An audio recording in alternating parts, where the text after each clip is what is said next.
Sanjeev Prasad joining in, MD and co-head Kotak Institutional Equities. Sanjeev, great to have you on the show today, and what a good day to hear from you. So much going on. I'm sure Trump has kept you mentally busy since this morning as well. But then you have the whole host of numbers and results as well, apart from the budget. So let's start with your view on where you think Indian markets are going and what's the next big trigger point that we're looking for. Well, it looks like the market is going to be fairly range bound. And when I say the market, I'm talking about large cap indices. It looks like there is, I guess, a fight going on between the FPIs on the one side, who seem to be fairly cautious in the market, looking at the kind of FPI selling we have seen since October, which continues into January also. And the DIIs who seem to be fairly bullish, who have been continuously buying. But that's only for the large caps. The mid cap and small cap, some of the narrative names, we continue to be fairly cautious. Valuations are extremely high over there.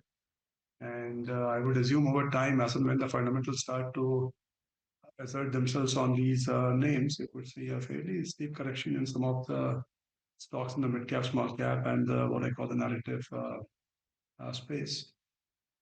So just to give you some further context, if you look at the valuation of the broader market, it's not very cheap.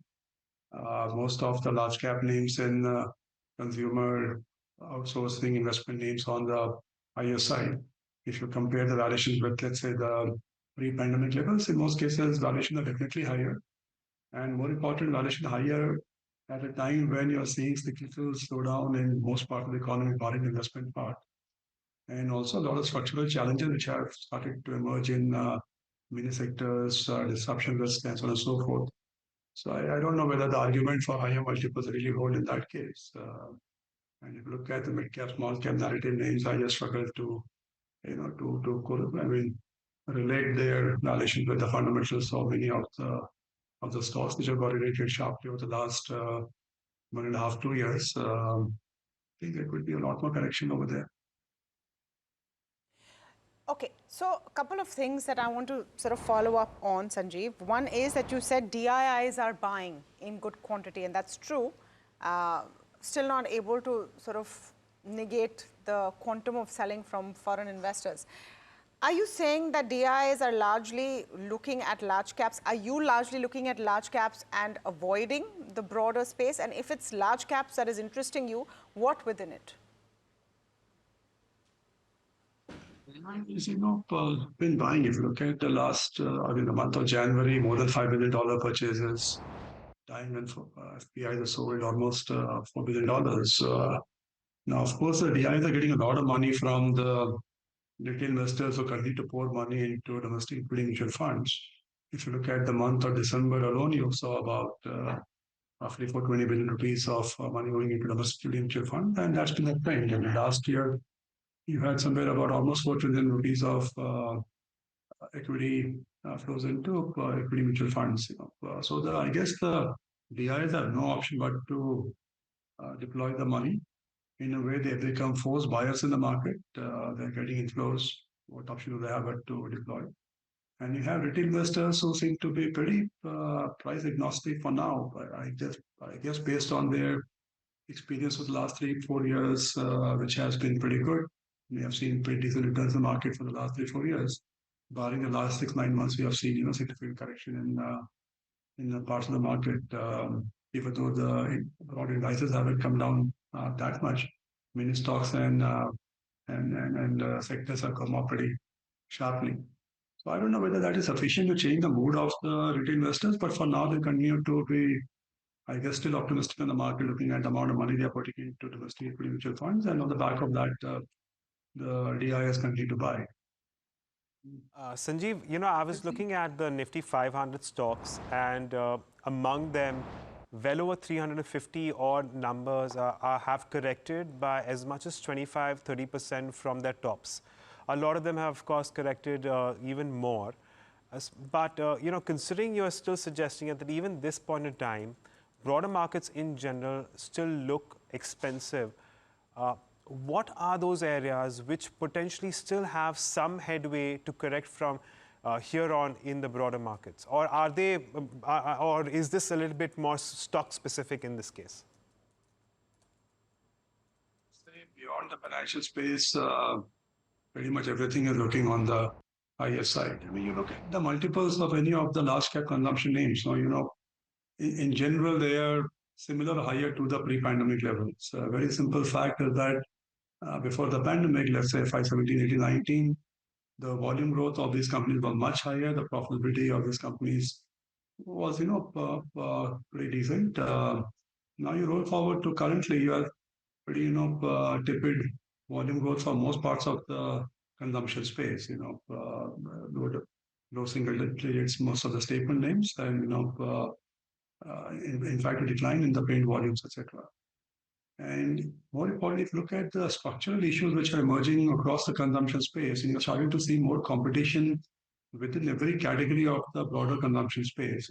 Earlier the market used to be fairly concentrated around 2, 3 players in most categories. Now you have more players in every category. You're seeing competition coming from private label brands. You're seeing competition coming from D2C brands, and so on and so forth.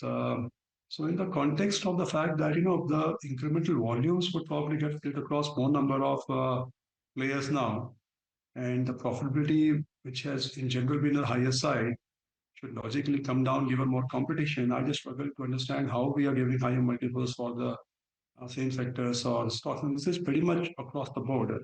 Everywhere we are seeing the same issues, on the broader consumption side. If you look at the IT space, there's a lot of excitement around recovery into FY 2026, some dollar protection and so on and so forth. But again, the multiples, if we compare with the pre-pandemic levels, on the higher side, the challenge is before the pandemic, most of the IT names are growing much faster, barring a few names in the tier two, tier three category. And there also we are starting to see a lot more headwinds going forward. So that is where we are. It's just a struggle to find value in the market given where valuations are relative to fundamentals. Sanjeev, in that case, can we could talk about the concerns around growth as well? In terms of earnings, from your expectations right now, do you think that the earnings for FY26 are lower as compared to what you were perhaps penciling in about 6 to 9 months ago? Yeah, as of now, we have about 16% growth for the Nifty 50 index. It's come down a little bit, but I think over time this could get cut a little bit more given the challenges we are seeing in growth for some of the sectors, namely the entire consumption basket. And I suspect profitability in autos, cement, etc., could be on the lower side. So let's see, how it evolves. As of now, looks like the analyst community has been cutting FY 2025 numbers, but sort of keeping FY 2025 numbers intact on the back of expected recovery in volumes and sustenance of profitability. That remains to be seen. If you look at a broader coverage universe, which we cover about 280 stocks, that's about 18% growth. So it's not as if we are stingy on earnings growth. My worry is I think we are probably a bit on the higher side, and you could see earnings downgrade during the course of the year if you don't see any significant recovery in the consumption part of the economy, which as you know, has been on the weaker side. Sanjeev, in the broader markets then, are there areas in which if you do see about 10 to 20% further correction from here on, then you wouldn't mind, start placing bets in some of these names.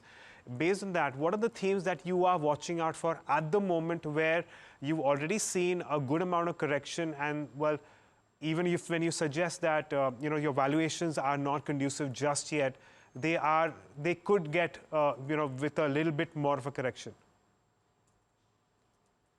Yeah, I don't know when little correction would put you into buying zone for the market. If you think 10-20% correction for the market as a whole, I would assume you would probably see more significant correction in some parts of the market. So maybe that is where some opportunities would come up. If you look at where we are positive on as of now, most of the financial names, at least on a valuation basis, look pretty attractive on paper. Of course, there are some worries about the asset quality of the banks, NBFCs, and particularly the MFI, based small finance banks or the MFI loan book of the banks. So that is where the market is grappling currently with the financial space, the banks and NBFC, the lending businesses. Whether whatever we are seeing in terms of the MFI loan book challenge, is that the worst of it, or this problem could spiral into other parts of the loan book. So I think the results going to be very critical in terms of either giving you some comfort on the asset quality, or making things worse. So far it's been a mixed bag. One or two banks have reported some weakening on asset quality. Some of the banks have reported fairly stable asset quality. So let's see as some of the larger banks, HDFC Bank, ICICI Bank, SBI, etc., report later on, whether we get a more a better sense on how the asset quality issue is panning out, and that seems to be front, center, left. What Yeah, as far as yeah. the analysts and So, investors. just Sanjeev, So further on that point about results, and you've spoken about banks, and yes, asset quality has become a big issue. If I were to ask you what you're making on IT and some of the other key results that came in today and yesterday, we were speaking about Dixon, Zomato. I know you'd want to not go stock specific, but stocks, companies that have huge potential have run up massively. Now, after the numbers, valuations becomes the big question. the issue over here is, the companies are sort of failing to meet the very elevated expectations of the market. So that's where the challenge is. The multiples have become very elevated, for the names you mentioned, Zomato, etc. And they've all been priced to perfection. And each disappointment, the stocks are now getting hammered quite significantly. And we have seen this trend starting from the September quarter. The market is no longer forgiving of earning misses that it used to be, let's say, a few quarters back, when bad news used to get ignored and positive news used to get rewarded significantly. I think we have moved to a situation where the market is becoming a lot more rational, more focused on fundamentals, more focused on earnings. Still rewarding good news, but punishing bad news quite significantly. And as I was saying, the analyst community, I guess, it has its own compulsions given the fact that stock prices run up, so they have to justify, the stock prices somehow. So they have all pulled their, looks like to me, the assumptions over here, whether it is volume, profitability, utilization, etc. So the scope for earning, any sort of disappointment is very, very limited now. And I would think companies will struggle to meet the limited expectations of the analyst community. So that is where we are. Thank you so much, Sanjeev, for speaking with us. That was a great conversation with Sanjeev Prasad.